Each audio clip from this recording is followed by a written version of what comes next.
Right. Good morning. ప్రభు అయిన యేసుక్రీస్తు నామాన మీ అందరికీ శుభాలు తెలియజేస్తున్నాను. ఈరోజు కొత్తగా వచ్చిన వాళ్ళందరినీ కూడా ప్రేమపూర్వకంగా నేను ఆహ్వానం పలుకుతున్నాను. మాతో కలిసి ఈ క్రిస్మస్ సెలబ్రేషన్ని చేసుకోవడానికి మీరు మా మధ్యలో ఉన్నందుకు నిజంగా మేము ఎంతో సంతోషిస్తున్నాం. మీరు వచ్చినందుకు చాలా చాలా కృతజ్ఞతలు. బైబిల్లో ఎక్కడా కూడా ఈరోజు క్రిస్మస్ చేసుకోవాలని మనకు లేదు. సో చాలామంది అందుకే అసలు క్వశ్చన్ అడుగుతూ ఉంటారు, అసలు యేసుక్రీస్తు ప్రభు 25వ తారీఖు పుట్టాడని బైబిల్లో ఎక్కడుంది, బైబిల్లో ఈ విధంగా చేసుకోవాలని ఎక్కడుంది అని చెప్పేసి చాలామంది ప్రశ్నలు అడుగుతారు. సో నేను అడిగే ప్రశ్న ఏంటంటే, బైబిల్లో బుధవారం రోజు బైబిల్ స్టడీ పెట్టుకోవాలా, శుక్రవారం రోజు ఫ్రైడే ప్రేయర్స్ పెట్టుకోవాలని కూడా లేదు. ఇన్కార్నేషన్ ఆఫ్ జీసస్ క్రైస్ట్ అంటే దేవుడు శరీరధారిగా ఈ లోకానికి రావడం అనేది చరిత్రలో అతి పెద్ద సంఘటన, లేకపోతే అతిపెద్ద వృత్తాంతం అది. సో దాన్ని సెలబ్రేట్ చేసుకోవడానికి ఒకరోజు ఆ విశ్వాసులు లేకపోతే వేరే వాళ్ళు ఎవరైనా సరే కలిసి ప్రభువును ఆరాధించడం, ఆ యొక్క అతి ప్రాముఖ్యమైన సంఘటనను గుర్తు చేసుకోవడం తప్పేం కాదు. అది December 25th రోజు అయినా సరే, లేకపోతే చలి కాకుండా మే నెల వేడిలో అయినా సరే తప్పేం లేదు. కాబట్టి although it is not there in the Bible, there is no wrong in celebrating the incarnation of Jesus Christ on a particular day. కాబట్టి ఈరోజు ఆయన శరీరధారిగా ఈ లోకానికి వచ్చిన విషయాన్ని జ్ఞాపకం చేసుకోవడంలో తప్పేం లేదు. కాబట్టి ఈరోజు మనం అందరం ఈరోజు ఇక్కడ గ్యాదర్ అయ్యాం. సో మీరందరూ కూడా వచ్చినందుకు చాలా కలర్ఫుల్గా కనిపిస్తున్నారు ఈరోజు. నేను చాలాసార్లు చెప్తాను కదా, అంటే every Sunday is like a more Christmas actually. ప్రతి ఆదివారం మనకు పండుగ. ఈ December 25 కాదు మనకు పండుగ, ప్రతి ఆదివారం. ఎందుకంటే ఆ రోజు సంఘముగా మనం అందరం కూడి ప్రభువుని ఆరాధించి ఆయన జనన మరణ జీవిత పునరుత్థానానికి సాదృశ్యమైన ప్రభు బలిలో చేయి వేసి సంఘంగా ఒకరినొకరం మనం పురికొల్పుకుంటూ ప్రార్థన చేస్తాం. కాబట్టి so every Sunday should be our festival more than December 25th. ప్రతి ఆదివారం కూడా అటువంటి పండుగ వాతావరణం, లేకపోతే జాయ్ఫుల్ వాతావరణం మన జీవితంలో మనం కలిగి ఉండాలి. సరే, ఈరోజు దేవుని వాక్యాన్ని నేను మీతో పంచుకునే ప్రయత్నం చేస్తాను. జాగ్రత్తగా నా మాటలు వినాలని రిక్వెస్ట్ చేస్తున్నాను.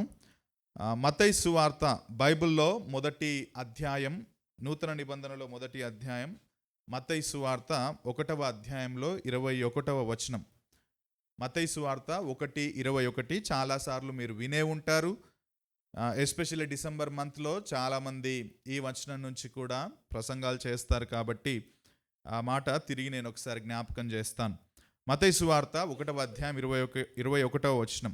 ఆమె ఒక కుమారుని కనును, తన ప్రజలను వారి పాపముల నుండి ఆయనే రక్షించును గనుక ఆయనకు యేసు అను పేరు పెట్టుదువు అనెను. ఈ మాట దూత స్వప్నమందు యోసేపుకు ప్రత్యక్షమై, యోసేపు మరియను వదిలేయాలని ఆలోచిస్తూ ఉంటే, అదేం అవసరం లేదు, నువ్వు ఆమెను విడవాల్సిన అవసరం లేదు, ఆమె ఒక కుమారుణ్ణి కంటుంది, ఆ కుమారుడు వారి పాపముల నుండి, ప్రజలను వారి పాపముల నుండి రక్షిస్తాడని ఒక మాట అక్కడ చెప్పడం మనం చూస్తాం. ఈరోజు నేను చెప్పే మాటలు ఈ యొక్క వచనానికి కనెక్షన్గా ఉంటాయి. కాకపోతే ఈరోజు నేను మన రెగ్యులర్ సండే లాగా కాకుండా కాస్త ఎవాంజలిస్టిక్గా చెప్పే ప్రయత్నం చేస్తాను. కాబట్టి మీరు ఆల్రెడీ విశ్వాసులైనా కానీ మీరు ఇప్పుడు ఒక ఎవాంజలిస్టిక్ మీటింగ్లో ఉన్నారని అనుకోండి, రైట్?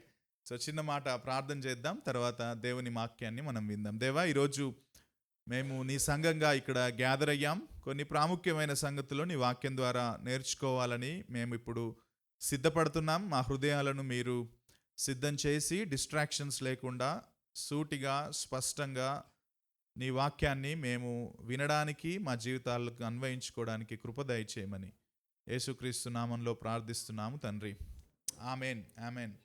ఈ సంవత్సరం మన భారతదేశంలో కశ్మీర్ స్టేట్లో పెహల్గామ్ అన్న ప్రాంతంలో ఒక టెర్రరిస్ట్ అటాక్ జరిగింది. ఆ టెర్రరిస్ట్ అటాక్లో చాలామంది టూరిస్టులు ప్రాణాలు కోల్పోవడం మనం న్యూస్లో చూసుంటాం.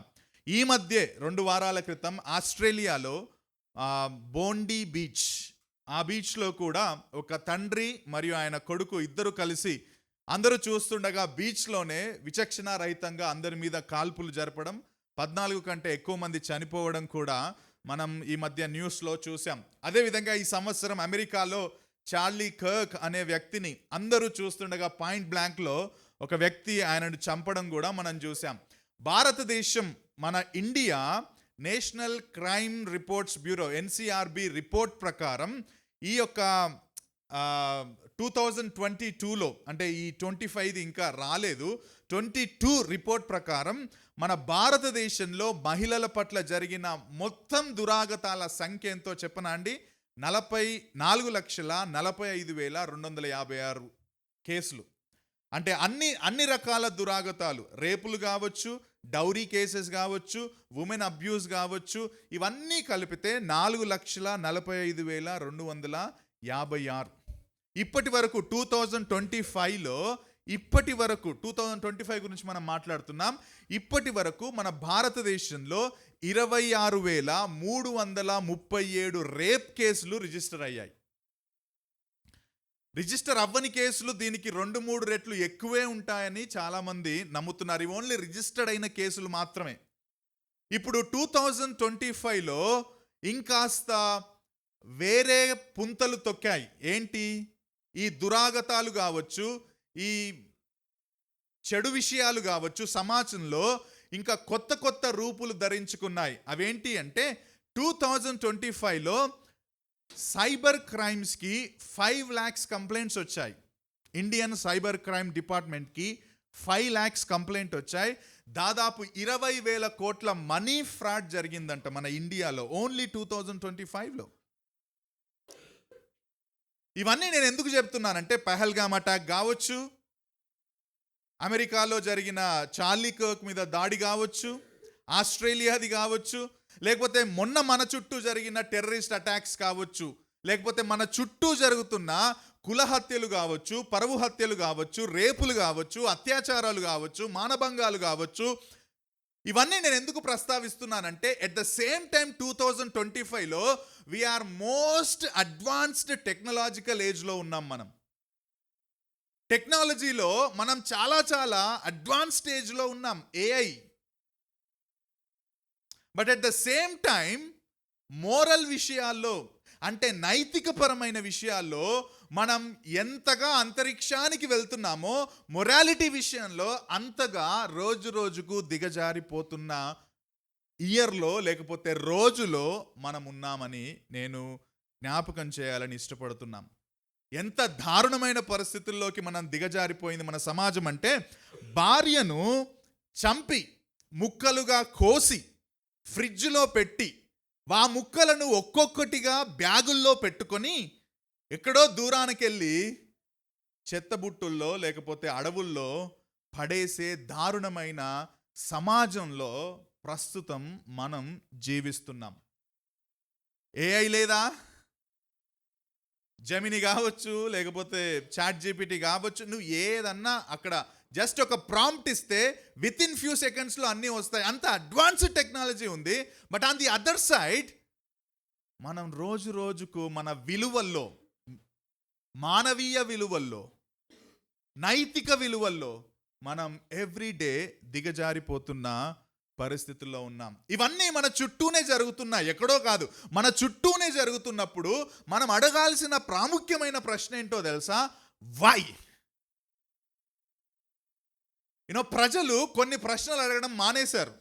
అనవసరమైన ప్రశ్నలు అడుగుతారు చాలామంది, కానీ అవసరమైన ప్రశ్నలు అడగడం మనుషులు మానేశారు. మనం అడగాల్సిన ప్రాముఖ్యమైన ప్రశ్న ఏంటంటే, ఎందుకు ఇంతటి దారుణాలు, ఎందుకు మనిషి ఇంతగా దిగజారిపోతున్నాడు? ఈ చెడుతనం ఎక్కడి నుంచి వచ్చింది? బై ద వే, ఈ చెడుతనం ఈ 2025లో వచ్చింది కాదు. ఇది ఎన్నో తరాలుగా మనిషి అనేవాడు ఈ భూమి మీద పుట్టిన ప్రతి యుగములో తరములో ఈ చెడుతనం కొనసాగుతానే ఉంది. రోజులు మారుతున్నాయి, తరాలు మారుతున్నాయి, దానికి తగ్గట్టుగా చెడుతనానికి పద్ధతులు మారుతున్నాయి. కానీ చెడుతనం ఏ తరంలో చూసినా, ఏ యుగంలో చూసినా అంతే ఉంది. కుల హత్యలు ఇప్పుడు కొత్తవి కాదు, అప్పట్లో ఇంకెక్కువ జరిగేవి. కులం పేరు మీద హత్యలు, మతం పేరు మీద దాడులు ఈ మధ్య జరిగినవి కావు, అప్పట్లో ఇంకెక్కువగా జరిగేవి. అంతెందుకు, మన భారతదేశంలో అఫీషియల్గా దేవదాసి వ్యవస్థ ఉండేది. అంటరాని కులాలకు చెందిన ఒక స్త్రీని దేవదాసి అంటే దేవునికి మ్యారేజ్ చేసేవాళ్ళు, ఆమె దాసిగా ఉండేది. ఆమెతో ఆ ప్రీస్ట్లు, కుల పెద్దలు, ఆ ఊరి పెద్దలు వ్యభిచారం చేసేవాళ్ళు. ఆ తర్వాత కొన్ని రోజులకు ఆమెను వ్యభిచార గృహాలకు అప్పజెప్పేసేవాళ్ళు. అలా చాలామంది దేవదాసీలు ఇప్పటికీ ఆంధ్రప్రదేశ్లో కేసెస్ నమోదైన వాళ్ళు ఉన్నారు. నా దగ్గర రిపోర్ట్ ఉంది, ఆ రిపోర్ట్ని బట్టే నేను మాట్లాడుతున్నాను. That is still going on. అఫీషియల్గా చేసేవాళ్ళు. టెంపుల్ ప్రాస్టిట్యూషన్ జరిగేది. సో ఇవన్నీ మనం చూసినప్పుడు చెడుతనం కొత్త పుంతలు తొక్కుతూ పద్ధతులు మార్చుకుంటుంది. కానీ చెడుతనం అనేది మనిషి పుట్టినప్పటి నుంచి ఈ ప్రపంచంలో ప్రతి యుగంలో కూడా ఉంది అని మనం ఒప్పుకోక తప్పదు. వీటన్నింటికి కారణం ఏంటి అని మనం ప్రశ్నిస్తే ఏ మృగము దీనికి కారణం కాదు. కానీ ఈ చెడుతనానికి కారణం ఎవరో తెలుసా? మనిషి హృదయంలో గల చెడుతనమే వీటన్నిటికీ కారణం. ఏ జంతువు దీనికి కారణం కాదు. So the problem is man. The heart of the problem is the problem of the heart is the heart of the problem. Sorry, ఎవరిది అంటే మనిషి చెడుతనమే ఈ సమస్యలన్నిటికీ కారణం. అయితే ఈ చెడుతనం మనిషికి ఎక్కడి నుంచి వచ్చింది? ఈ చెడుతనం మనిషి ఎలా అందిపుచ్చుకున్నాడు? ఎలా ఈ చెడుతనాన్ని ప్రతి యుగంలో పాటించడానికి మొదటగా మనిషి చెడుతనానికి బానిసయ్యాడు. దానికి ముందు అసలు ఈ మనిషి ఎక్కడి నుంచి వచ్చాడో అన్న విషయాన్ని కూడా నేను మీకు చెప్పే ప్రయత్నం చేస్తాను. కొన్ని సిద్ధాంతాలు మనిషి ఎక్కడి నుంచి వచ్చాడు అని చెప్పడానికి ఈ విధంగా ఎక్స్ప్లెయిన్ చేశాయి. కొన్ని సిద్ధాంతాలు ఏం చెప్పాయంటే, మనిషి ఈ బ్రహ్మాండం మొదలైనప్పుడు మను అనే ఒక వ్యక్తి యొక్క శరీర భాగాల నుండి చేయబడ్డాడు అని చెప్పి కొంతమంది సిద్ధాంతాలను రాశారు. తల నుండి బ్రాహ్మణ వర్గం, ఛాతి నుండి క్షత్రియ వర్గం, తొడల నుండి వైశ్య వర్గం, కాళ్ళ నుండి శూద్ర వర్గం, వీటన్నింటికి దూరంగా పంచములు, వాళ్ళు అసలు ఈ 4 వర్గాలకి ఇంకా దూరంగా ఉన్న వాళ్ళు అని చెప్పి ఒక వర్గాన్ని తర్వాత చేశారు. ఏ విధంగా వచ్చారు? ఒక వ్యక్తి శరీర భాగాల నుండి మనిషి చేయబడ్డాడు అని ఒక సిద్ధాంతం చెప్పింది. ఇంకొంతమంది తర్వాత అడ్వాన్స్ అయిపోయి కాదు మనిషి జంతువు నుండి పరిణామం చెందాడు అన్నాడు. అప్పుడు ప్రశ్న ఏంటంటే, మనిషి జంతువు నుండి పరిమాణం తర్వాత మాట్లాడదాం దాని గురించి. అసలు జంతువులను చేసింది ఎవరు? దానికి మళ్ళీ జవాబు లేదు. ఎందుకు జంతువు నుంచి మనిషి చేశాడు అని అంటారంటే, చింపాంజీలకు లేకపోతే కోతులకు మనుషులకు జన్యుపరంగా చాలా సిమిలారిటీ ఉన్నాయి, సమాన పోలికలు ఉన్నాయి. నేను కాస్త రీసెర్చ్ చేస్తే తెలిసింది ఏంటంటే, DNA మాడ్యూల్లో కూడా చింపాంజీస్కి హ్యూమన్స్కి 95% సిమిలారిటీస్ ఉన్నాయి. మైటోకాండ్రియల్ DNA కావచ్చు, ప్రోజీన్స్ కావచ్చు, వాటన్నింటిలో 90 to 95% సిమిలారిటీస్ ఉన్నాయి. కానీ that doesn't mean that man evolved from animals. ఎందుకంటే ఇద్దరు కూడా, నువ్వు జంతువును చూసినా మనిషిని చూసినా ఒకే ఫౌండేషనల్ ఎలిమెంట్స్ తోటి చేయబడ్డారు కాబట్టి, మట్టి నుండి చేయబడ్డారు కాబట్టి ఆ సిమిలారిటీస్ ఉండొచ్చు అని చాలామంది సైంటిస్టులు లేకపోతే బయాలజిస్టులు చెబుతారు. కానీ man has not evolved from animal because man is entirely different from animals. అదేంటో నేను మీకు ముందు చెప్తాను.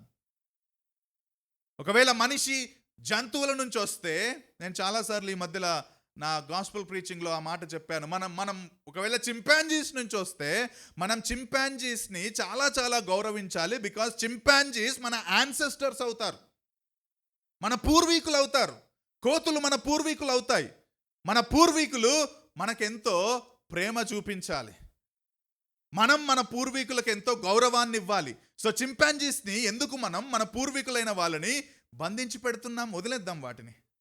మంకీస్ దగ్గరికి వెళ్ళినప్పుడు మనం ఎందుకు దూరంగా పరిగెడుతున్నాం? వాటిని హగ్ చేసుకుందాం. Because they are our ancestors.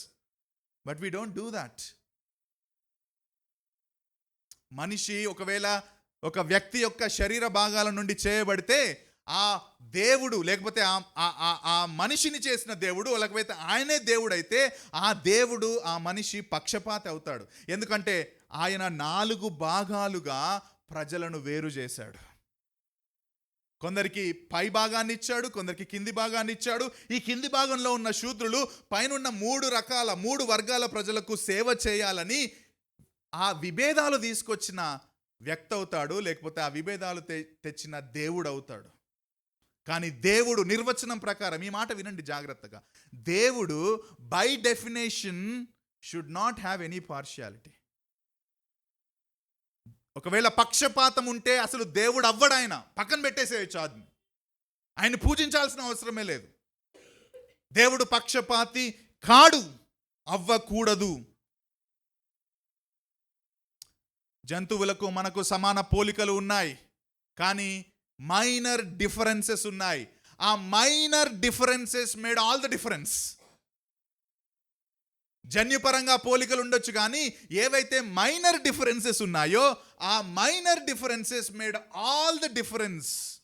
That human beings are entirely different from animals. జంతువులకు 3 పనులు ఉంటాయండి. There are only 3 things animals will do. One is sex, second one is food, third one is sleep. అవి లైంగికంగా కలుస్తాయి, భోజనం చేస్తాయి, నిద్రపోతాయి. ఇంతకు మించి వాటికి పెద్దగా ప్రణాళికలు ఉండవు. రేపు పొద్దున నేను ఒక ఇల్లు కట్టుకొని దాంట్లో ఉండాలి, బాగా సంపాదించాలనే ఆలోచన ఉండదు. కానీ మనిషి వీటికి మించి చేస్తాడు. మనిషికి ఆహారం కావాలి, నిద్ర కావాలి, సెక్స్ కావాలి. కానీ ఆ 3 కాదు, ఇంకా చాలా చేస్తాడు. కష్టపడతాడు, డబ్బు సంపాదిస్తాడు, బట్టలు వేసుకుంటాడు, కొత్త ఆవిష్కరణలు చేస్తాడు, ప్రణాళికలు వేస్తాడు. అతి ప్రాముఖ్యంగా, ఈ మాట వినండి జాగ్రత్తగా, మనిషి తప్పొప్పుల గురించిన నైతిక అవగాహన కలిగి ఉంటాడు. No animal will have that moral instinct. ఒక పులి ఒక జింకను చంపి అయ్యో ఎంత పెద్ద తప్పు చేశానని కూర్చోదు, ఎక్కడ ఏడుస్తూ కూర్చోదు, నేను ఎంత పెద్ద పాపం చేశాను అని చెప్పి. ఎందుకంటే జంతువులకు కాన్షియన్స్ లేదు, జంతువులకు మోరల్ ఇన్స్టింక్ట్ లేదు. కానీ మనిషి, దేవుడు మనిషిలో పెట్టిన అతి ప్రాముఖ్యమైన విషయం ఏంటో తెలుసా అండి? కాన్షియన్స్, మనస్సాక్షి. తప్పొప్పుల గురించిన అవగాహన జంతువులకు వేరుగా మనిషిని నిలబెట్టాయి. అందుకే అంటాను, జింకను చంపిన పులి దగ్గరికి వెళ్ళి పులిని నువ్వు ఎంత పెద్ద పాపం చేశావని మనము, పులి బాధపడదు. లేకపోతే నువ్వు పాపం చేశావని తీసుకొచ్చి పులిని సెంట్రల్ జైల్లో మనం వెయ్యం. ఎందుకంటే we know that we have conscience, animals doesn't have any conscience. The point ఏంటంటే ఈ సిద్ధాంతాలు వ్యక్తి యొక్క శరీర భాగాల నుంచి మనుషులు వచ్చారని చెప్పాయి, లేకపోతే జంతువుల నుంచి వచ్చాయని చెప్పాయి. కానీ పాయింట్ అది కాదు. ద పాయింట్ ఏంటంటే ఒకవేళ మనిషిలో ఈ నైతిక అవగాహన ఒకవేళ ఉంది, ఆ నైతిక అవగాహన ఆటోమేటిక్గా మనిషిలో రాదు. ఆ నైతిక అవగాహన ఉన్న వ్యక్తి ఆ వ్యక్తిని చేస్తేనే వస్తుంది. కాబట్టే మనిషి ఎవాల్వ్ అవ్వలేడు, కానీ ఆ నైతిక అవగాహన కలిగిన దేవుని చేత చేయబడ్డాడు. ఈ సమస్త సృష్టిని చేసిన దేవుడే. ఈ సమస్త సృష్టిని దేవుడు కాకుండా ఉనికిలోకి సృష్టి వచ్చే అవకాశమే లేదంతే. మీరు ఎన్నన్నా థీరీస్ తీసుకొని రండి. There is a theory, big bang. కొన్ని వేల సంవత్సరాల క్రితం పెద్ద విస్ఫోటనం జరిగింది సృష్టిలో. ఆ విస్ఫోటనం ద్వారా సృష్టి ఇట్లా వచ్చింది అని చెప్పారు. అది వీగిపోతుంది ప్రతిసారి. ఎందుకు అంటే బాంబు బ్లాస్ట్ జరిగినప్పుడు బూడిద వస్తుంది, కానీ క్రమంగా ఉన్న ఈ విధమైన సృష్టి రాదు.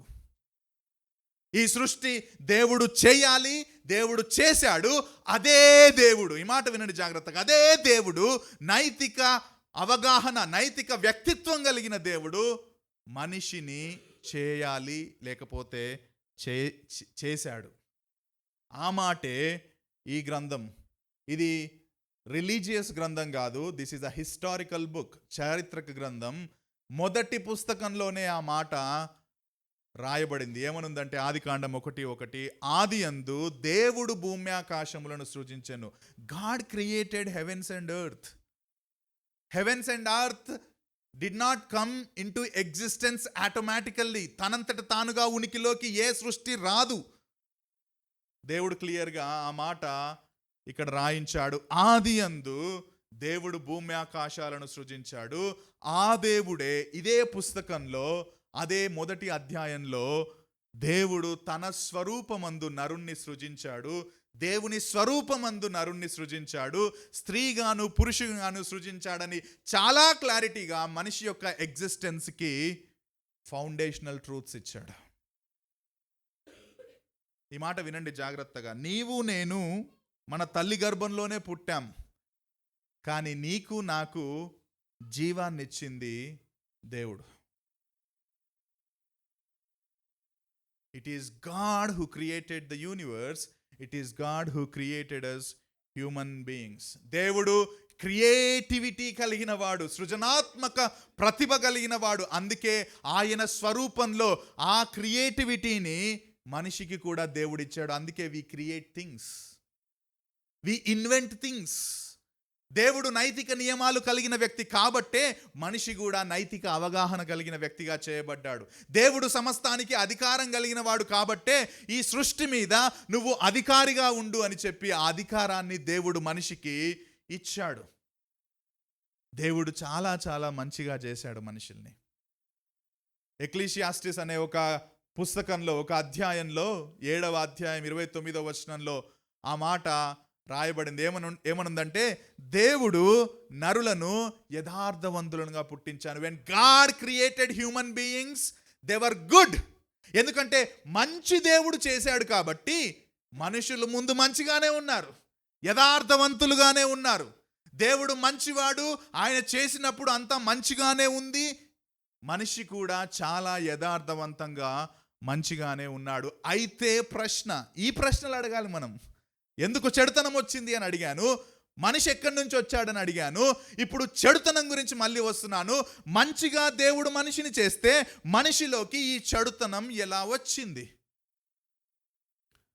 ఒకవేళ దేవుడు మనిషిని చేసినప్పుడు, యథార్థవంతులుగా చేసినప్పుడు అట్లానే ఉండుంటే ఇంతకుముందు నేను చెప్పిన హత్యలు కావచ్చు, అత్యాచారాలు కావచ్చు, మానభంగాలు కావచ్చు, అసూయలు కావచ్చు, కోపం కావచ్చు, ద్వేషం కావచ్చు, స్వార్థం కావచ్చు, ఇవేవి కూడా ఉండేవి కావు.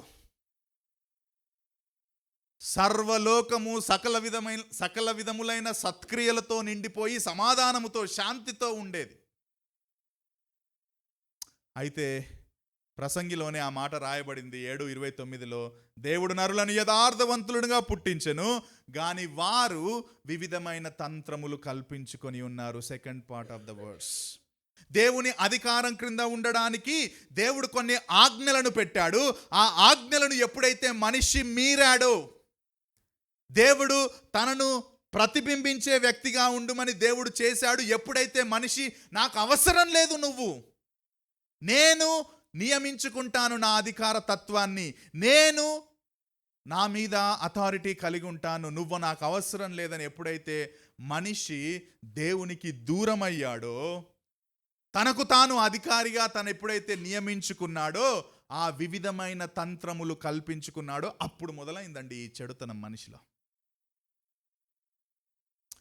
దేవుడు ఏదైతే చేయకూడదని చెప్పాడో ఆ మనిషి అదే చేశాడు. కాబట్టి అక్కడ ఇప్పటిదాకా చెప్పిన మానవ సమస్యలన్నిటికీ మొదటి బీజం పడింది. మనిషి చెడును చేశాడు, దేవుని మాటను జవదాటాడు, మంచిని విడిచిపెట్టాడు, తనకు తానే ఏది మంచి ఏది చెడు అని నిర్వచించుకున్నాడు. ఆ మొదటి మానవుడు చేసిన తప్పు వల్ల సమస్త మానవాళికి చెడుతనం సంక్రమించింది. ఎట్లా సంక్రమిస్తుందండి అంటే, సంక్రమించే వ్యాధులు కూడా ఉన్నాయి. సంక్రమించని పాపం ఉండదా? బ్లడ్ ప్రెషర్ కావచ్చు, హార్ట్ అటాక్ కావచ్చు, షుగర్ కావచ్చు, వీటిని మేము సంక్రమించబడిన వ్యాధులు అని అంటాం. కమ్యూనికబుల్ డిసీజెస్ సంక్రమిస్తాయి. పర్సంటేజ్ మారుతుండొచ్చు, 50%, 20%, 30%, but that will go on in the families.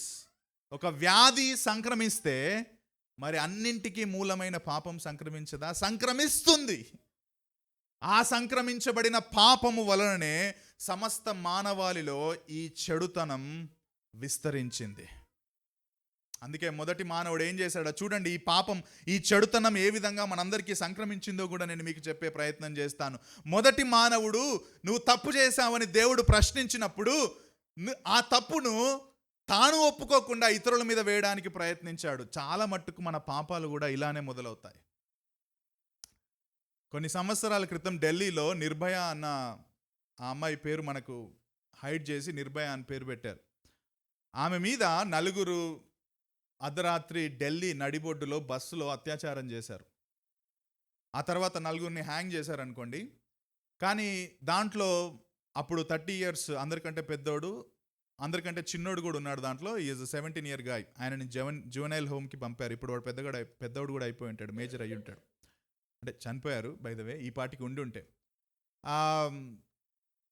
Arrest చేసిన తర్వాత పెద్ద ఆయన సింగ్ ఆయనని ప్రశ్నించారు. నువ్వు చేసింది తప్పు అని ఒప్పుకుంటావా అని అంటే ఏమన్నాడో తెలుసా అండి ఆయన? ఆ రాత్రి ఆ టైంలో ఆ అమ్మాయి తన ఫ్రెండ్తో పోయింది. యాక్చువల్లీ ఫ్రెండ్తో ఉంది ఆ కేసు జరుగుతున్నప్పుడు. ఆ రాత్రి ఆ అమ్మాయి తన ఫ్రెండ్తో తిరగడమే ఆమె చేసిన తప్పు. ఆమె అట్లా తిరిగింది కాబట్టే ఆమెకి ఇది జరగాల్సిందే అని అన్నాడు. చనిపోయేంత వరకు కూడా ఎటువంటి రిమోర్స్ లేదు ఆయనలో. నేను తప్పు చేశాను, ఇంత తీవ్రమైన నేరం చేశాను అని చెప్పి ఒప్పుకోలేడు. కానీ ఈవెన్ ఆ టైంలో కూడా ఏమన్నాడో తెలుసా? ఆమె బయటికి వచ్చింది ఆ టైంలో కాబట్టి ఆమెది తప్పు. బాయ్ ఫ్రెండ్తో, యాక్చువల్లీ వాళ్ళిద్దరూ రిలేషన్షిప్లో కూడా లేరు, ఫ్రెండ్సే, కామన్ ఫ్రెండ్సే. వాళ్ళిద్దరు ఆ టైంలో బయట ఉన్నారు కాబట్టి వాళ్ళది తప్పు అని చెప్పాడు వాడు.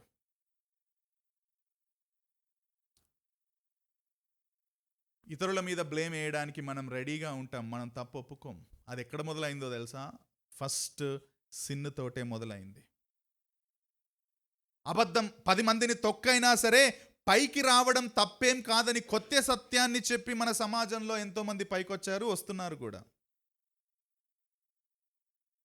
అందుకే భార్యను కొట్టిన వాడిని ఒకవేళ అదే పాయింట్లో మాట్లాడితే, భార్యను కొట్టిన వాడిని ఎందుకు కొట్టావయ్యా నువ్వు భార్యను అని అంటే ఏమంటాడో తెలుసా? నాకు ఎదురు మాట్లాడింది కాబట్టి కొట్టాను, కాబట్టి ఆమెదే తప్పు అంటాడు. ఫస్ట్ ఈ కొట్టడం గురించి మాట్లాడు. We blame situations, we blame other people, but we don't want to take blame on ourselves primarily, because that is the result of first sin. 100 అబద్ధాలు చెప్పి పెళ్లి చేయడం తప్పు కాదు. సత్యాన్ని మనం పాతేస్తున్నామండి. మనం కొత్త సత్యాన్ని సృష్టిస్తున్నాం. ఎక్కడి నుంచి వచ్చిందో తెలుసా? From the first sin. ఆ మొదటి మనిషి పాపం చేశాడు.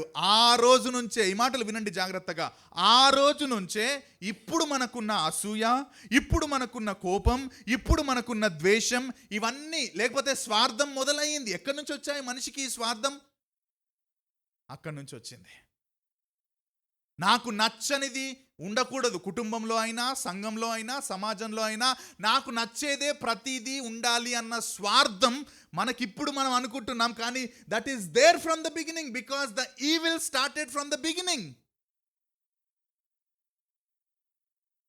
4వ అధ్యాయంలో ఫస్ట్ పుస్తకంలోనే ఉంటుంది. కయీను, వీళ్ళు మొదటి పాపం అయిన తర్వాత కయీను తన సొంత తమ్ముడు మీద కోపం పెంచుకున్నాడండి. రిలేషన్షిప్, సొంత తమ్ముడు, తోడబుట్టిన వాడి మీద కోపం పెంచుకున్నాడు. ప్రేమ నటించాడు, పొలంలోకి పిలిచాడు, మీద బడి చంపేశాడు. ఎందుకు? అసూయ. ఎందుకు? కోపం. He was so angry at Abel. He was so jealous. నాకు నచ్చిందే నేను చేయాలి, నేనే ఉండాలి అన్న స్వార్థం, that is there from the beginning. మనిషి చెడుతనం మొదటి నుంచే మొదలయ్యింది. అందుకే ఈ మధ్యలో న్యూస్ కామన్ అయిపోయిందండి. టుడే 2025లో ఏంటి తెలుసా? ప్రియుడితో కలిసి భర్తను చంపిన భార్య, ప్రియురాలితో కలిసి భార్యను చంపిన భర్త. It's a common news నౌడేస్. చాలా చాలా సాధారణం అయిపోయింది. నాకు నచ్చిందే నేను చేస్తాను, దానికి ఎటువంటి స్టేజ్కైనా నేను వెళ్ళడానికి సిద్ధమే. టెర్రరిస్టులు ఎందుకు చంపుతున్నారో తెలుసా? స్వార్థం, అంతే. కోపం, ద్వేషం, అసూయ, మాదే కరెక్ట్, మిగతా వాళ్ళందరూ ఉండకూడదు. ద స్వార్థం, ఆ స్వార్థమే చంపడానికి టెర్రరిస్టులను పురుగొల్పుతుంది. మాదే కరెక్ట్, మిగతా వాళ్ళది కాదు, మిగతా వాళ్ళందరూ నేను చంపాలా, చంపడానికి నేను ఎంతటి స్టేజ్కైనా వెళ్తాను, కోపంతో చంపి పడేస్తాను. ఎక్కడ మొదలైంది? Evil in the heart from the beginning. మనం చాలాసార్లు టెర్రరిస్టులు చేసేది తప్పంటాం. ఈ మాట చెప్పనివ్వండి, కొంత ఇబ్బంది కలగజేసినా ఇది సత్యం. టెర్రరిస్టులు చేసేది తప్పైతే కులం పేరు మీద, మతం పేరు మీద, ఆస్తుల పేరు మీద సొంత వాళ్ళను, బయటి వాళ్ళను, ఊరి వాళ్ళను చంపడం కూడా అంతే తప్పు. వాడు అక్కడ చంపుతున్నాడు AK-47లు పట్టుకొని, మనం ఇక్కడ చంపుతున్నాం, అంతే తేడా. ఇద్దరూ చేస్తుంది ఒకటే, చంపడమే. వాడు అక్కడ తప్పు అయితే నువ్వు ఇక్కడ తప్పు. ఎందుకంటే వెనకాల ఉద్దేశం ఏదైనా చంపడం మాత్రం ఒకటే. ఎందుకు చంపుతున్నాడు మనిషి? స్వార్థం. నాకు నచ్చిందే నువ్వు చేయాలా.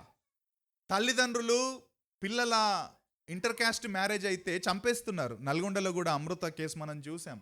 ఎందుకు అంటే, నా కులంలో నా బిడ్డ నా కులంలో వాడినే పెళ్లి చేసుకోవాలి, పక్కోన్ని పెళ్లి చేసుకోవడానికి వీలు లేదు. స్వార్థం. వాళ్ళు బయట చంపుతున్నారు, మనలో చాలామంది మనసులో చంపుతాం, అంతే తేడా. యేసుక్రీస్తు ప్రభు ఈ పుస్తకంలో ఒక మాట అన్నాడండి. కొత్త నిబంధనలో ఆ మాట అన్నాడు. ఏమన్నాడో తెలుసా? నరహత్య చేయకూడదు అని నేను చెప్పడం విన్నారు కదా. నేను మీకు ఇంకొక మాట చెప్తాను, వినండి. మీరు మీ పక్కనున్న వ్యక్తిని ద్వేషిస్తే, కోపం కలిగి ఉంటే, మీరు ఆల్రెడీ మనసులో నరహత్య చేశారు. మనలో చాలామంది నేను ఎక్కడ మర్డర్ చేయలేదు, నేను సెంట్రల్ జైలుకు పోలేదు అని అనుకుంటాం కదా. అవసరం లేదు. ఒక వ్యక్తి పట్ల తీవ్రమైన కోపం, ద్వేషం కలిగి ఉంటే నువ్వు అతన్ని ఆల్రెడీ హృదయంలో చంపేసినట్టే. You have done killing. నువ్వు చంపేసినట్టే. ఎక్కడి నుంచి వచ్చింది ఇది? బయటికి బాగానే ఉంటాం మనం, కానీ that is there from the beginning. మన వర్క్ ప్లేస్లో కావచ్చు, మన చుట్టుపక్కల కావచ్చు, మన బంధువుల్లో కావచ్చు, ఎవరి మీదనైతే విపరీతమైన కోపం, ద్వేషం, అసూయ మనకుంటే మనందరం కూడా హంతకులమే.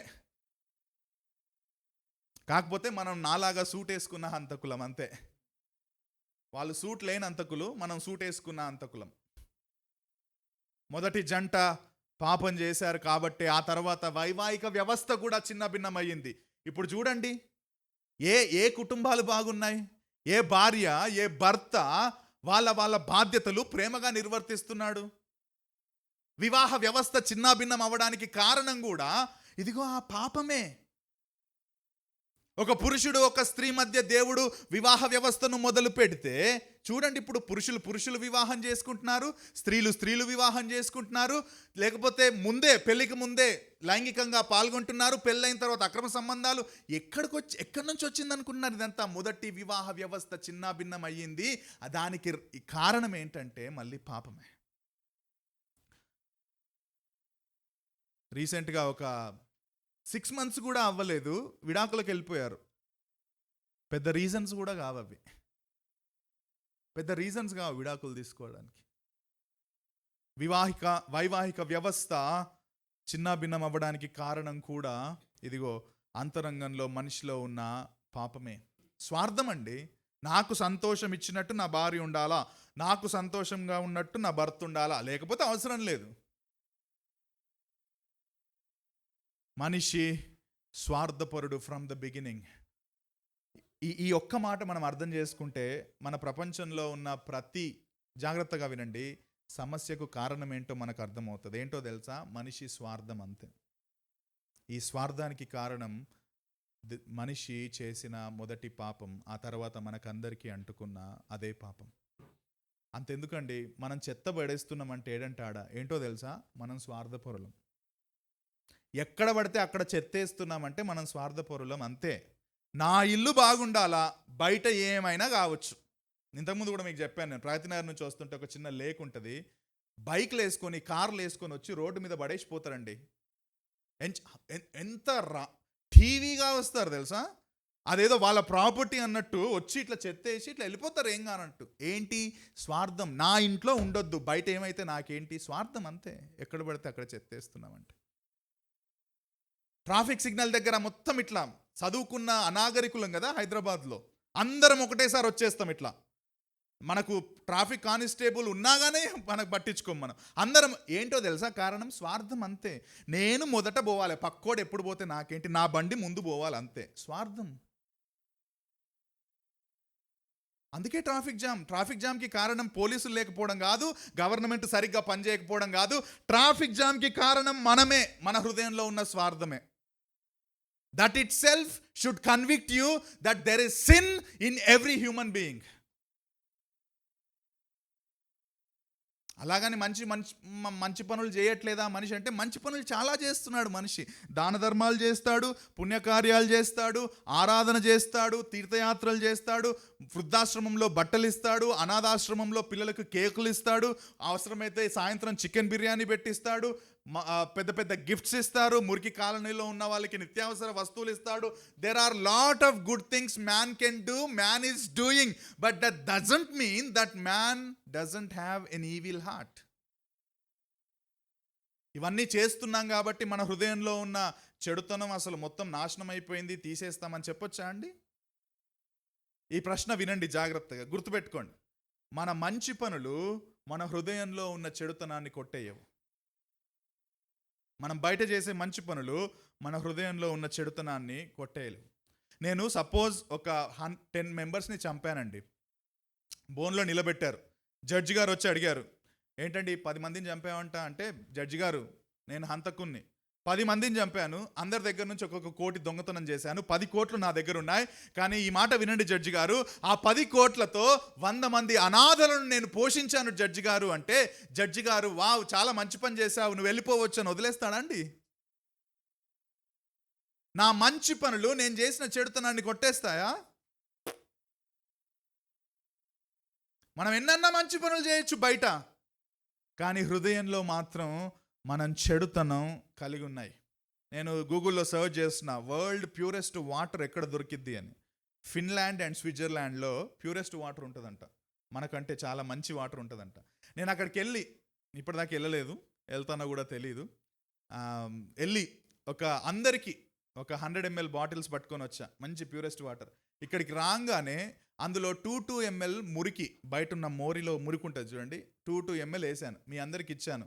థ్యాంక్ యూ అన్న, all the way from Switzerland you have brought a wonderful purest water అని. తాగుతారా అండి మీరు? తాగుతారా? అవసరమైతే నన్ను కొడతారు మీరు. నేను అంత దూరం పోయి తెచ్చిన ప్యూరెస్ట్ వాటర్ కాదు, ఇక్కడ తీసుకొచ్చిన 2 ml కూడా 1 ml వేస్తా. తాగుతారా? మనం ఎన్నన్నా మంచి పనులు చేయొచ్చు, 99 ml మంచి పనులు చేయొచ్చు, బట్ దట్ 1 ml ఆఫ్ చెడుతనం ఆల్రెడీ అంతరంగంలో ఉంది. సో అవి కొట్టేయవు, 99 ప్యూరిటీని తీసేయవు. We're evil in our hearts. అది మనం ఒప్పుకున్నా ఒప్పుకోకపోయినా, కొంతమంది ఒప్పుకోవడానికి ఇబ్బంది పడతారు. నేను చెడుతనం ఏంటి, అసలు నేను మంచోన్ని, చాలా మంచోన్ని, రాముడు మంచి బాలుడు అంటే నేనే, సీత మంచి బాలిక నేనే. నువ్వు ఒప్పుకున్నా ఒప్పుకోకపోయినా నీ హృదయంలో చెడుతనం ఉంది. నీ మోహపు చూపు కావచ్చు, ఇతరులది నీది కాని వస్తువును నువ్వు తీసుకోవడం కావచ్చు, చిన్నప్పుడు బల్పం దొంగతనం చేసినవా, చాక్లెట్ దొంగతనం చేసినవా, అవన్నీ ఏదైనా తీసుకోండి. We are having evil in our hearts and we committed many evil things. మనిషి చెడుతనం అక్కడి నుంచి వచ్చింది మనకు. ఎక్కడి నుంచి అంటే, మొదటి మానవుడు చేసిన పాపం మనందరికీ సంప్రాప్తమయ్యింది. ఆ చెడుతనాన్ని మనం మోస్తా ఉన్నాం. మరి ఈ పాపం తీసివేయకపోవడం, ఈ చెడుతనం మన దగ్గర నుంచి తీసివేయబడకపోతే ఎలా? అలానే చెడుతనంతో ఒకరోజు మనం ఈ లోకంలో మరణిస్తే ఎలా? ఆ చెడుతనమే, ఈ మాట వినండి, ఆ చెడుతనమే మనకు సమాధానం లేకపోవడానికి, సంతృప్తి లేకపోవడానికి, శాంతి లేకపోవడానికి కారణం. డబ్బులు ఉండొచ్చు, పదవులు ఉండొచ్చు, నాలాగా డాక్టర్ అవ్వచ్చు, ఇంజనీర్ అవ్వచ్చు, అంబానీలుగా బాగా పైసలు ఉండొచ్చు, బట్ స్టిల్ హృదయంలో శాంతి, సమాధానం, సంతృప్తి లేకుండా చచ్చిపోవచ్చు. డబ్బే సమస్త సమస్యలకు పరిష్కారం అయితే డబ్బున్నోడు చాలా హ్యాపీగా ఉండాలి. మీరు వెళ్ళి బాగా డబ్బున్నోడిని అడుగు, మీకు ఏ సమస్యలు లేవా అంటే, ఒక్కరన్నా నాకే సమస్యలు లేదని చెప్పండి, నేను మీకు నా దగ్గర లేవు కానీ ఇస్తాను, ట్రై చేస్తా, ఒక 20 కోట్లు ఇస్తాను నేను మీకు. Nobody can say that. ఎందుకో తెలుసా? The problem is not money, the problem is not gold. ఎంత అండి ఇప్పుడు? 1,15,000కి వచ్చిందా బంగారం తులం? నువ్వు 20 తులాలు పెట్టుకో. ద ప్రాబ్లమ్ ఈజ్ హార్ట్, మన హృదయంలో ఉన్న చెడుతనం. ఆ పాపమే, ఆ చెడుతనమే మన అసంతృప్తికి కారణం, మన వ్యాధులకు కారణం, మన మరణానికి కారణం. ఆ పాపం కడగబడకపోతే, తీసివేయబడకపోతే, ఆ పాపం క్షమించబడకపోతే మనిషి వెళ్ళేది నిత్య నరకానికే. నువ్వు ఏ గ్రంథం అన్నా చదువు, ఆ సత్యం బోధిస్తుంది. బైబిల్ సత్యవేద గ్రంథం ఇంకా స్పష్టంగా చెబుతుంది, నీ పాపం క్షమించబడకపోతే నువ్వు వెళ్ళేది నిత్య నరకానికే. ఆ నరకం ఎవరు చూసారని డాక్టర్ గారు మనం అక్కడికి వెళ్తామని చెప్పొచ్చు, చూస్తేనే కదా. అవునా? నువ్వు అన్నీ చూసే నమ్ముతున్నావా నాయన? గాలిని చూడవు అయినా ఉందని నమ్ముతాం, గురుత్వాకర్షణ శక్తిని చూడం అయినా ఉందని నమ్ముతాం. కొన్ని సత్యాలను మనం చూడకపోయినా మన రోజువారీ జీవితాల్లో అది సత్యం అన్నప్పుడు ఆ సత్యం చెప్పిన వారిని నమ్ముతాం, ఆ సత్యాన్ని కూడా నమ్ముతాం. దేవుడే నరకం ఉందని చెబితే దేవుడు సత్యవంతుడు కాబట్టి దేవుని మాట నువ్వు వినవా? సైంటిఫిక్గా ప్రతిదాన్ని ప్రూవ్ చేయలేవు. చేస్తావా సైంటిఫిక్గా హ్యూమన్ ప్రైడ్ని ఎక్స్ప్లెయిన్ చేయి, సైంటిఫిక్గా హ్యూమన్ లస్ట్ని ఎక్స్ప్లెయిన్ చేయి, సైంటిఫిక్గా తప్పుల అవగాహనను ఎక్స్ప్లెయిన్ చేయి. You can't, I can't. కానీ దేవుడు అంటున్నాడు, దేవుడు స్వాభావికంగా అబద్ధం చెప్పడండి. ఒకవేళ దేవుడు అబద్ధాలు చెప్తున్నాడంటే ఆయన నమ్ముకోకండి. మీరు ఏ దేవుడిని నమ్ముతున్నారో నాకు తెలియదు, కానీ దేవుళ్ళు దేవతలు అనబడేవారిని చాలామంది నమ్ముతుండొచ్చు మనం. ఒకవేళ దేవుడు అబద్ధాలు చెప్తే ఆయన దేవుడు కాదండి, దేవుడు కాదు. దేవుడు నిర్వచనం ప్రకారం సత్యం చెప్పాలండి. దేవుడు నిర్వచనం ప్రకారం అబద్ధం చెప్పకూడదండి. ఆ దేవుడు అంటున్నాడు, there is a place after death and if your sins are not forgiven, నీ చెడుతనం ఇప్పుడు తీసివేయబడకపోతే నువ్వు నరకానికి వెళ్తావు. ఆ శిక్ష కంపల్సరీ నీకు విధించబడుతుంది. మరి ఇంత మాట్లాడుతున్నారు నరకానికి, ఆ శిక్షకు. ఈరోజు ప్రపంచమంతా జరుపుకుంటున్న క్రిస్మస్కి కనెక్షన్ ఏంటి? అక్కడికే వస్తున్నాను. మత్తయి సువార్తలో ఇంతకుముందు నేను చదివిన వచనం, తన ప్రజలను వారి పాపముల నుండి ఆయనే రక్షించును గనుక ఆయనకు యేసు అను పేరు పెట్టుదును అనను. మనిషి పాపంలో ఉన్నాడు, మనిషి పాప కార్యాలు చేస్తున్నాడు, మనిషి పాపంలో మరణిస్తున్నాడు, నిత్య శిక్షకు గురవుతున్నాడు. ఆ మనిషి యొక్క పాపాన్ని వేరే ఏ మనిషి కూడా ఆ పాపము నుండి, పాప ఫలితాల నుండి రక్షించలేడు, తీసివేయలేడు. కాబట్టే ఈ మాట వినండి జాగ్రత్తగా, ఏ మనిషి వల్ల కాదు, ఏ పూజారి వల్ల కాదు, ఏ పాస్టర్ వల్ల కాదు, ఏ ముల్లా వల్ల కాదు, ఏ మనిషి వల్ల కాదు. ఎందుకంటే ప్రతి మనిషి, ఏ భేదము లేదు, ఏ కులమైనా, మతమైనా, ప్రాంతమైనా, జాతైనా, భాష అయినా, ఏ భేదము లేదు. అందరూ కూడా హృదయంలో చెడుతనాన్ని కలిగి ఉన్నవారే. ఇప్పుడు ఈ చెడుతనాన్ని కలిగి ఉన్న వ్యక్తి ఇంకొక చెడుతనం కలిగిన వ్యక్తిని ఏ విధంగా కాపాడగలడు? కాపాడలేడు. పాపం లేనివాడే పాప సమస్యను పరిష్కరించగలడు. ఆ పాపము లేనివాడు కేవలం కేవలం కేవలం కేవలం దేవుడు మాత్రమే. ఈ ప్రపంచంలో నాలో ఏ చెడుతనం లేదు, పాపం లేదని చెప్పగలిగిన వ్యక్తి ఎవరన్నా ఉన్నారండి? కనబడరు ఎక్కడ. ఆ విధంగా పాపము లేని వ్యక్తి, పరిశుద్ధుడైన వ్యక్తి, పవిత్రుడైన వ్యక్తి కేవలం దేవుడు అండి. ఆ దేవుడు మాత్రమే పాప సమస్యను పరిష్కరించగలడు, ఇంకే వ్యక్తి పరిష్కరించలేడు. కాబట్టే మానవ పాప ప్రాయశ్చిత్తానికి వెల చెల్లించడానికి దేవుడే ఆ సమస్యను పరిష్కరించడానికి ఈ భూమి మీదికి రావడమే క్రిస్మస్. క్రిస్మస్ అంటే ఈ స్టార్స్ కాదు, క్రిస్మస్ అంటే సెలబ్రేషన్ కాదు. క్రిస్మస్ అంటే ఇదిగో ఇప్పటిదాకా మాట్లాడుతున్న మన హత్యలు, అత్యాచారాలు, అసూయ, కోపం, ద్వేషం వీటన్నింటికి మూల కారణమైన పాపము యొక్క సమస్యను పరిష్కరించడానికి మానవుడికి కాదు కాబట్టి దేవుడే దిగి రావడం క్రిస్మస్. మనిషి దేవుడు అవ్వకపోవచ్చు, అవ్వజాలడు, అయ్యేంత శక్తి, అయ్యేంత సీను మనిషికి లేదు. కానీ దేవుడు మనిషి అవ్వగలడు. ఎందుకంటే నిర్వచనం ప్రకారం, అందుకే నేను చెప్తాను చాలాసార్లు, మనకు నిర్వచనాలు తెలియదు. ఫస్ట్ ఆఫ్ ఆల్ నిర్వచనం ప్రకారం దేవుడికి అసాధ్యమైనది ఏది లేదు. ఆయన మనిషిగా మారగలడు. ఆయనకు ఆ శక్తి, సామర్థ్యం ఉంది. అందుకే దేవుడు ఈ లోకానికి శరీరధారిగా వచ్చాడు. ఆయన మన భారతదేశంలో ఆయనకు కులాన్ని అంటగట్టారు. దేవుడికి కులాన్ని అంటగట్టిన దరిద్రమైన దేశం ప్రపంచంలో మనదే అండి. అంటరాని వాళ్ళ కులం ఎక్కడుంది? అంటరాని వాళ్ళ కులం అని ఆయన పుట్టినప్పుడు దూత చెప్పింది ఏంటో తెలుసా? ఆయన తన ప్రజలను వారి పాపముల నుండి, అక్కడ బ్రాకెట్లో SC ST అని రాయలే, సమస్త జనులను. సమస్త అంటే ఈ బ్రహ్మాండంలో ఉన్న ప్రతి వ్యక్తిని అని అర్థం. దేవుడికి కుల, మత, జాతి, ప్రాంత భేదాలు ఉంటాయండి? అట్లుంటే ఆడు దేవుడే కాడు.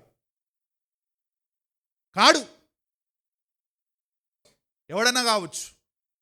దేవుడికి కులం ఉండొద్దు, మతం ఉండొద్దు, ప్రాంతం ఉండొద్దు, జాతి ఉండొద్దు. దేవుడు సమస్తానికి మూలం అండి. ఆయన పవిత్రుడు, పరిశుద్ధుడు, పక్షపాతం లేకుండా అందరినీ ప్రేమించేవాడు, అందరినీ సమానంగా చూసేవాడు. ఆయనకు కులాన్ని అంటగట్టారు మన దగ్గర. అసలు హిందూ అన్నది, ఏమనుకోవద్దు, నేను సత్యం చెప్తాను, హిందూ అన్నది ఒక ప్రాంతానికి సంబంధించిన పేరే కానీ గ్రూప్ ఆఫ్ పీపుల్కి సంబంధించిన పేరు కానే కాదు. అసలు ఇండస్ నదికి అవతల వైపు ఉన్న వాళ్ళను అప్పట్లో ఉన్న పర్షియన్లు ఇండు అని అనడానికి వాళ్ళకు తిరగకపోయేది కాబట్టి ఈ ప్లేస్లో హీ అనేవాళ్ళు వాళ్ళు. సో అది ఇండస్ కాస్త హిందూ అన్నట్టుగా అయిపోయింది. ఆ తర్వాత ఆ హిందూ అన్నది ఆ ప్రాంతానికి ఇవ్వబడ్డది, అంతేగాని రిలీజియానిటీకి కాదు. క్రీస్తుకు పూర్వం కొన్ని ఏళ్ల నుంచి కూడా ఈ ఇండస్ చుట్టుపక్కల ప్రాంతాల్లో ఉన్న ప్రజలకు అసలు మతం లేదండి. వేదిక్ పీరియడ్కి మీరు వెళ్ళి చూడొచ్చు కావలిస్తే. మీరు సత్యం ఎక్కడ దొరుకుతుంది అంటే కొన్నిసార్లు గూగుల్లో దొరుకుతుంది, వెనక్కి వెళ్ళి చూస్తే దొరుకుతుంది.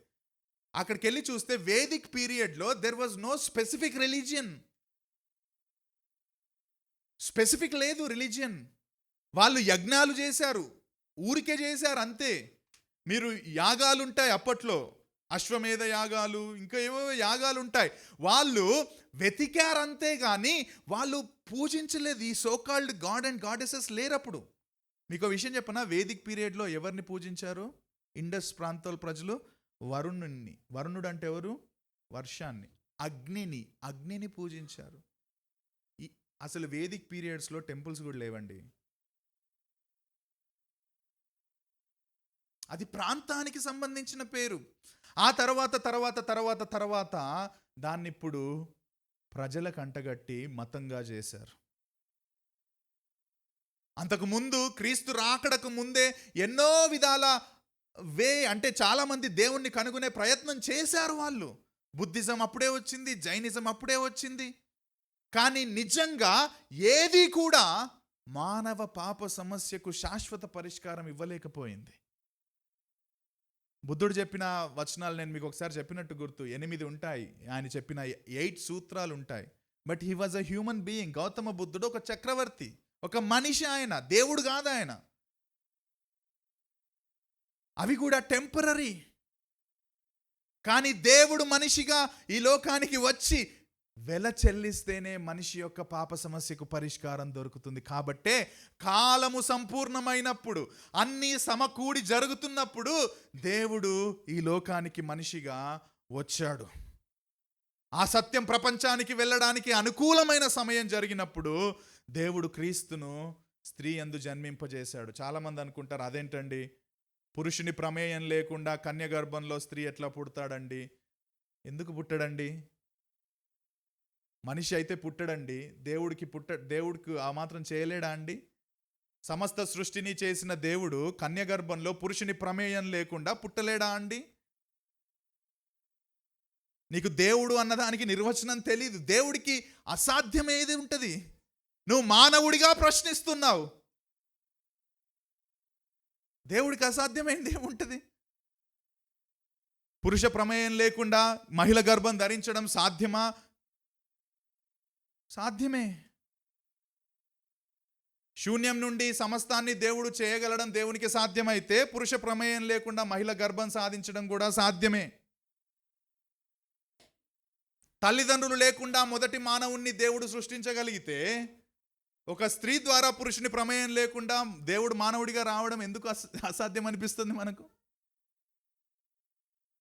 దేవుడు కన్య గర్భాన జన్మించడం చాలా చాలా ప్రాముఖ్యం. ఎందుకో చెప్పనా? 2 విషయాలు చాలా జాగ్రత్తగా వినండి. ఆయన కన్య గర్భాన జన్మించడం చాలా ఇంపార్టెంట్. ఎందుకంటే మొదటిది, క్రీస్తు దేవుడు ఆయన సంపూర్ణ దేవుడుగా ఈ లోకానికి రాబోతున్నాడు కాబట్టి ఆయన సంపూర్ణ దేవుడని రుజువు చేయడానికి ఆయన కన్య గర్భంలో పుట్టాలి. ఎందుకంటే ఆయన అందరి మనుషుల్లాగా కాదు, కానీ ఆయన దేవుడు కాబట్టి పవిత్రమైన జన్మ ఆయనకు ఉండాలి. కాబట్టి ఆయన జన్మ పురుష ప్రమేయం లేకుండా స్త్రీ ద్వారా కలిగింది.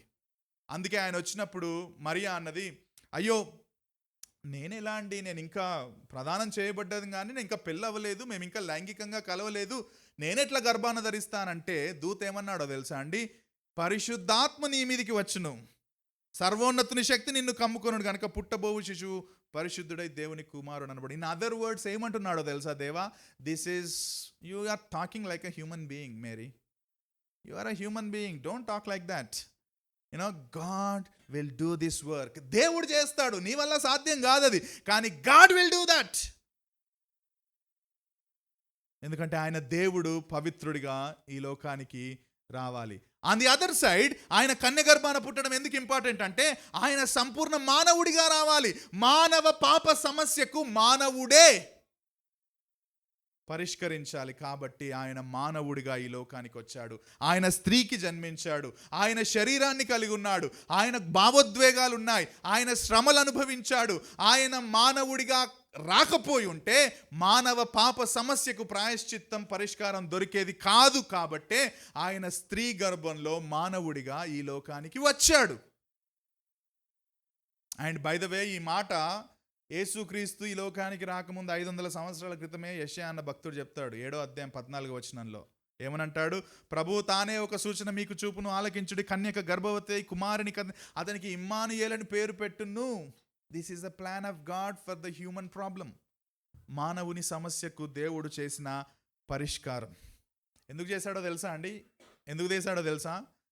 దేవుడు అంటున్నాడు, మనిషి రక్షణ ఏ మనిషి వలన కాదు, అది దేవుని వలననే కలుగుతుంది. కాబట్టి దేవుడే కన్యగర్భాన ఈ లోకానికి శరీరధారిగా వచ్చాడు. మన వల్ల కలిగినది కాదు, మనం రక్షించుకోలేమండి. ఏం రక్షించుకుంటాం మనం? మన పాపాన్ని మనం తీసేద్దామా? ఏ సబ్బు పెట్టి కడిగితే మన అంతరంగంలో ఉన్న పాపం పోతుంది? ఏ ఆయిలేసి కడిగితే మన అంతరంగంలో ఉన్న పాపం పోతుంది? ఏ మనిషి దాన్ని శుభ్రం చేయగలడు? ఎవరం చేయలేం. మన మంచి పనులు కూడా అవి తీసేయలేవు. మన దాన ధర్మాలు అవి తీసేయలేవు. ఏ మనిషి వలన ఆ మనిషి యొక్క అంతరంగంలో ఉన్న పాపం తొలగిపోదు. కాబట్టే దేవుడు మానవుడిగా రావాలి, మానవ పాప సమస్యకు వెల చెల్లించాలి. ఎలా వచ్చాడు యేసుక్రీస్తు ప్రభు? ధనవంతులకు కాదండి. పెద్ద ఆయన దేవుడు మనిషిగా వచ్చినప్పుడు ఆయనకు అసాధ్యమా అండి? ఒక పెద్ద మిలియనేర్ కుటుంబంలో, చాలా డబ్బులున్న వాళ్ళ కుటుంబంలో పుట్టలేడా అండి ఆయన? కానీ హీ చోజ్ ఆ నామినల్ రెగ్యులర్ ఫ్యామిలీ, సాధారణ కుటుంబంలో, వడ్రంగి కుటుంబంలో. ఈ మాట కూడా చెప్పనివ్వండి, ఆయన మాలమాదిగల కుటుంబంలో పుట్టలేడు. మన భారతదేశంలో చెప్పుకుంటున్నట్లుగా పుట్టలేడు. ఎడబుట్టాడో తెలుసా? వడ్రంగి కుటుంబంలో. టేబుల్స్ ఇవన్నీ చేసే ఒక సాధారణమైన వడ్రంగి కుటుంబంలో, ఒక పెద్ద ప్యాలెస్లో కాకుండా చిన్న పశువుల పాకలో పుట్టాక పశువుల తొట్టిలో ఆయనను పరుండబెట్టారు. ఎందుకు అంటే he came as a humble saviour. చాలా చాలా వినయం కలిగిన రక్షకుడిగా ఆయన ఈ లోకానికి వచ్చాడు. తానేదో పెద్ద కింగ్డమ్ని ఎస్టాబ్లిష్ చేసుకొని అందరి పూజలు అందుకొని నేనే అన్నట్టు అట్లా రాలేడండి యేసుక్రీస్తు ప్రభు. చాలామంది అనుకున్నారు మెస్సియా గురించి ఎదురు చూస్తున్న వాళ్ళు, he is going to establish a Kingdom, ఒక పెద్ద గుర్రం మీద అన్ని పైనుంచి కింది వరకు వేసుకొని ఒక రాజులాగా ఉండబోతున్నాడని. He was born in a manger, చిన్న పశువుల తొట్టిలో పడుకోబెట్టారు. సాధారణ వడ్రంగి కుటుంబం. ఎందుకో తెలుసా? మన పాప సమస్యను పరిష్కరించడానికి ఆయన ఎంచుకున్న మార్గం చాలా చాలా హంబుల్ మార్గం. మొదటి మానవుడు దేవునికి అవిధేయుడై పాపాన్ని మరణాన్ని అందరికీ తెచ్చాడు. ఆ రెండవ ఆదాముగా క్రీస్తు దేవుడే శరీరధారిగా ఈ లోకానికి వచ్చి విధేయత ద్వారా సిలువ మీద రక్తాన్ని చిందించి మనకు విమోచన తెచ్చాడు. క్రిస్మస్ అంటే ఆయన పుట్టుకను జ్ఞాపకం చేసుకోవడం కాదు, ఆయన పుట్టాడు పుట్టాడు పుట్టాడు రారాజు పుట్టాడని పాటలు పాడడం కాదు. క్రీస్తు ఈ లోకంలో పుట్టడం, ఆయన ఒకరోజు మరణించడానికి, ఆయన మరణం కూడా క్రిస్మస్లో భాగం. ప్రపంచంలో ఏ వ్యక్తి కూడా చనిపోవడానికి పుట్టలేడు, కేవలం క్రీస్తు మాత్రమే ఆయన మరణానికి వెళ్ళడానికి పుట్టాడు. ఆయన 33.5 సంవత్సరాలు అదే ఫోకస్తో జీవించాడు. ఆయన మరణించకపోతే, మన పాపాల కోసం వెల చెల్లించకపోతే మనం నిత్య శిక్షకు బలి అవ్వాల్సిందే. అందుకే రోమీలకు రాసిన పత్రిక ఈ పుస్తకంలో ఒక మాట 5వ అధ్యాయంలో ఇట్లా రాసింది, నీతిమంతుని కొరకు సైతం ఒకడు చనిపోవుట అరుదు. నువ్వు నీతిమంతుడు అయినావు అనుకో, నీ కోసం ఎవడైనా చనిపోయినా చనిపోవచ్చు. మంచివాని కొరకు ఎవడైనా ఒకవేళ తెగింపవచ్చును, మంచివాడైతే తెగింపవచ్చును. అయితే దేవుడు, ఈ మాట వినండి జాగ్రత్తగా, మన ఎడల తన ప్రేమను వెల్లడిపరచుచున్నాడు. దేవుడు మనల్ని ప్రేమిస్తున్నాడండి. ఎట్లా చెప్పు, ప్రేమిస్తున్నాను అంటున్నావు కదా, చెప్పు నువ్వు ఎట్లా ప్రేమిస్తున్నావని దేవుణ్ణి అడిగితే దేవుడు ఏం ఆన్సర్ చెప్తాడో తెలుసా? మనం ఇంకను పాపులమై ఉండగానే క్రీస్తు మన కొరకు చనిపోయాను. When we are still sinners Christ died for us, my dear brothers and sisters.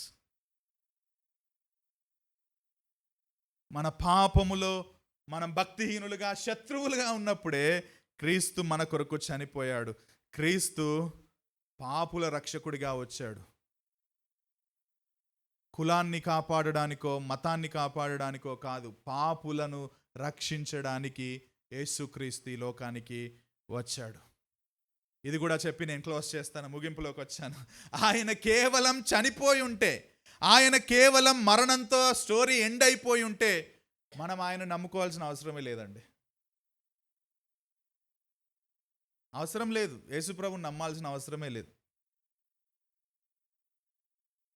కానీ ప్రపంచ చరిత్రలో జరగని సంఘటన యేసుక్రీస్తు జీవితంలో జరిగింది. ఎందుకంటే ఆయన దేవుడు కాబట్టి ఆయనను సిలువేశారు, అతి దారుణంగా చంపారు. ఆయనలో ఏ తప్పు లేదు. ఆ పిలాతు కూడా అన్నాడు, ఆయనలో ఏం కనబడట్లేదు అయ్యా తప్పు, మీరు ఎందుకు ఆయనకు సిలువేయమంటున్నారంటే స్వార్థం, అంతే. స్వార్థం. ఏంటా స్వార్థం? మేము మాట్లాడాలా, మేం చెప్పిందే నడవాలా, ఆయన వచ్చి కొత్తగా ఏదో చెప్తున్నాడు మాది నడవాలా. స్వార్థం. పరిసయ్యుల మధ్యలో, శాస్త్రుల మధ్యలో, ఆ రిలీజియస్ లీడర్స్ మధ్యలో ఆయనని సిలువేశారు. ఆ సిలువ మీద ఆయన అన్నాడు ఆ మాటలు ప్రపంచ చరిత్రను మార్చాయండి. ఏమన్నాడో తెలుసా? దేవా ఏమన్నాడు? వీరేమి చేయుచున్నారో వీరికి తెలియదు, క్షమించు. ఆయన తలుచుకుంటే దూతగణాలను పిలవాల్సిన అవసరం ఏముంది అనుకోండి, పిలవాల్సిన అవసరం ఏముంది? జస్ట్ అట్లా గాడ్ కెన్ డూ ఎనీథింగ్ కదా. నన్ను సిలువేస్తారా మీరు? నన్ను చెప్తారా? ఆయన విధేయుడయ్యాడు, వీరిని క్షమించు అన్నాడు. క్రిస్మస్ అంటే ఏంటో తెలుసా అండి? నిలువెత్తు రూపం ఫర్ క్షమాపణ, ఫర్గివ్నెస్కి నిలువెత్తు రూపం.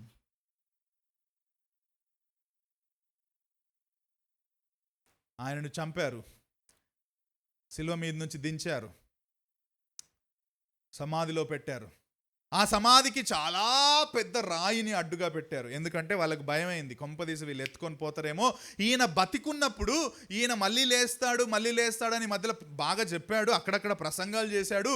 కొంపదీసి లేచాడు అనుకో, మనం ఇంత చేసి వేస్ట్ అవుతుంది అని చెప్పేసి, ఎట్లనైనా సరే మాకు అధికారం ఇవ్వండి, మేము కొంచెం సీల్ వేస్తామంటే ఏ దానికి వేయని సీల్. యాక్చువల్లీ వాళ్ళు సొంతంగా తొలుచుకుంటారు సమాధులు.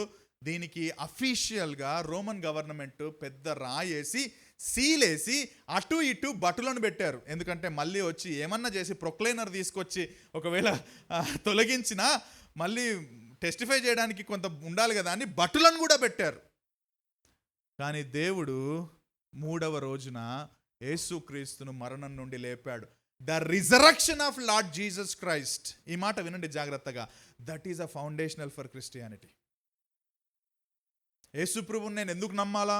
ఆయన మా దేవుడు కాదు కదా బాబు, నీ దేవుడు ఆయన. ఆయన అమెరికాలో పుట్టలే, అమెరికా మతం అన్నారు క్రైస్తవులు. ఇప్పటికీ అంటున్నారు అమెరికాలో పుట్టనే లేదు, యేసు ప్రభు పుట్టినప్పుడు అమెరికాలో మతమే లేదు.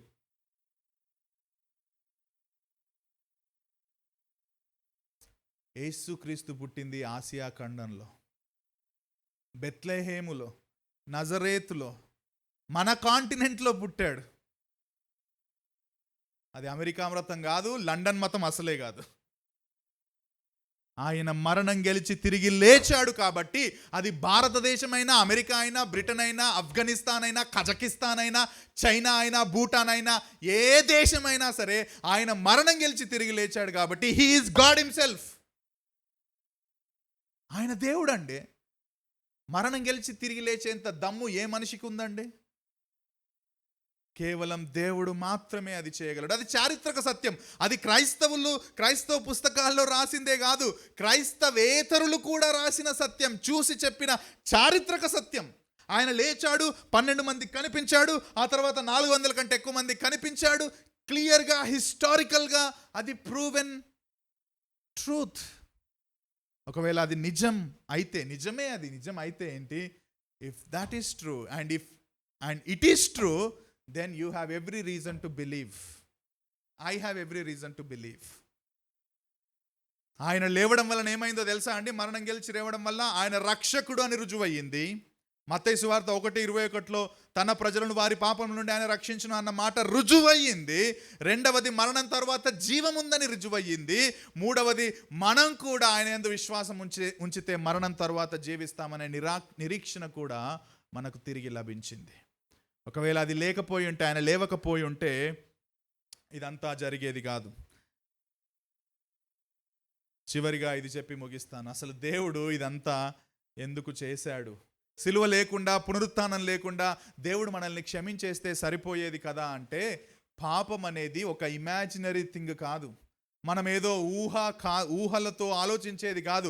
పాపం నిజంగా జరిగింది, నిజంగా మనకు సంక్రమించింది, నిజంగా మనం పాపం చేస్తున్నాం, నిజంగా పాపంలో చనిపోతున్నాం. పాపం మన జీవితంలో వాస్తవం కాబట్టి దేవుడు పాపానికి తప్పకుండా శిక్ష వేయాలి. కాబట్టి ఆ విధంగా శిక్ష వేయాలంటే దేవుడు న్యాయం చేయాలి. కాబట్టి ఆ న్యాయం జరగాలంటే పాపానికి శిక్షకు వెల ఎవరో ఒకరు చెల్లించాలి. కాబట్టి సిలువ కంపల్సరీ అయ్యింది. సిలువ మీద జస్టిస్ ఫుల్ఫిల్ అయ్యింది. సిలువ మీద పాపానికి శిక్ష వేయబడింది, న్యాయం జరిగింది.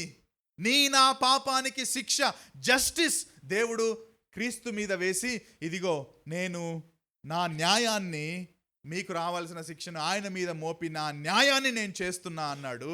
ఆ తర్వాత పునరుత్థానం, క్రీస్తు తిరిగి లేవడం ద్వారా ఆ పాపము మీద విజయం దేవుడు అందించాడు. కాబట్టి మనం ఎవరైతే ఆయన యందు విశ్వాసం ఉంచుతామో మనకు ఆయన ప్రేమ, కృప అందించబడ్డది. సిలువలో దేవుని న్యాయము, దేవుడు మన పట్ల చూపిన కృప రెండూ కలిశాయండి. అందుకే సిలువ అవసరమైంది దేవుడికి.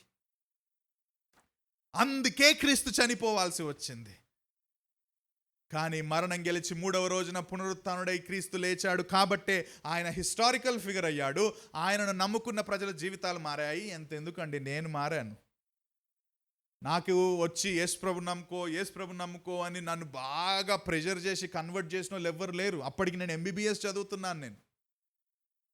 అప్పటికే చాలామందిని నేను పూజలు చేస్తున్నాను, పూజిస్తున్నాను.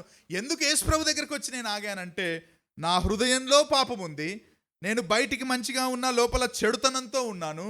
నా పాపంలో నేను చనిపోతే నా ఆత్మ ఎక్కడికి వెళ్తుంది? నరకానికి వెళ్తుంది. నా పాపముని ఎవరు క్షమించగలరు? పాపము లేనివాడే క్షమించాలి. పాపం లేనివాడి ప్రపంచంలో ఎవరున్నారు? ఏ మనిషి లేడు. యేసుక్రీస్తు ప్రభువు మాత్రమే పాపము లేని వ్యక్తిగా ఈ లోకానికి వచ్చాడు. ఆయన మరణించాడు. నా శిక్ష ఆయన తీసుకున్నాడు. నాకు బదులుగా ఆయన వేల చెల్లించాడు. ఆయన మరణించి ఉంటే ఆయన కూడా ఒక బోధకుడు అయ్యేవాడు, ఆయన కూడా ఒక టీచర్ అయ్యేవాడు. ఆయనను ప్రపంచం మర్చిపోయేది. కానీ ఆయన మరణం గెలిచి 3వ రోజున తిరిగి లేచాడు. కాబట్టే నేను యేసు ప్రభువుని అంగీకరించాను. క్రిస్మస్ జీవితాలను మార్చే శుభవార్త. మతాలను మార్చేది కాదు, జీవితాలను మార్చేది, హృదయాలను మార్చేది. తప్పులు చేయమా, తర్వాత యేసుప్రభు నమ్ముకున్నామంటే చేస్తాం. పాయింట్ అది కాదు. పాయింట్ ఏంటంటే, నువ్వు మరణిస్తే నీ నిత్య పాపానికి శిక్షగా నువ్వు నరకానికి వెళ్తావు. కాబట్టి దేవుడు దానికోసం ఈ లోకానికి వచ్చాడు. క్రిస్మస్ అందుకే శుభవార్త అయ్యింది. Christmas is a gospel message. Gospel అంటే శుభవార్త. ఈ శుభవార్త ఎవరికి ఇవ్వబడ్డది తెలుసా అండి? కులానికి, మతానికి, ప్రాంతానికి, జాతికి, జెండర్కి సంబంధం లేకుండా సమస్త జనులకు అది శుభవార్త అయ్యింది. ఆ శుభవార్త ఈరోజు ప్రపంచమంతా జ్ఞాపకం చేసుకుంటుంది. ఆ శుభవార్త నువ్వు విన్నావా? ఆ శుభవార్త నాది కాదు అని పక్కన పెట్టావా? ఆ శుభవార్త క్రిస్మస్ నాకు అవసరం లేదని వదిలేస్తున్నావా? ఈ మాట చెప్పనివ్వండి. మన పాపములోనే మనం మరణిస్తే, మన పాపం క్షమించబడకపోతే నిత్య మరణం మనకు.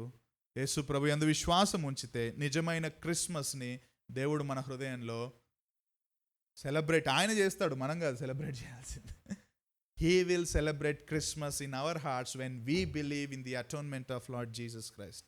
సో ఆ క్రిస్మస్ మీ అందరి జీవితాల్లో శుభాలు తీసుకొని రావాలని, ఇంకా ఎవరైతే ప్రభువుని అంగీకరించలేదో ఆలోచించమని, ఎవరైతే ప్రభువుని అంగీకరించారో ఆ క్రీస్తుకు తగ్గట్టుగా జీవించమని, బైబిల్కి తగ్గట్టుగా మన జీవితాలు ఉండాలని, ఆ విధంగా ఉండడానికి ఈ క్రిస్మస్ మనకి ప్రోత్సాహం ఇవ్వాలని కోరుకుంటూ మీ అందరికీ మరొకసారి క్రిస్మస్ శుభాకాంక్షలు తెలియజేస్తూ ఈ మాటలు ముగిస్తున్నాను. చిన్న మాట ప్రార్థన చేస్తాను. దేవా, ఈరోజు ప్రపంచమంతా క్రిస్మస్ సెలబ్రేషన్స్ జరుపుకుంటున్నారు.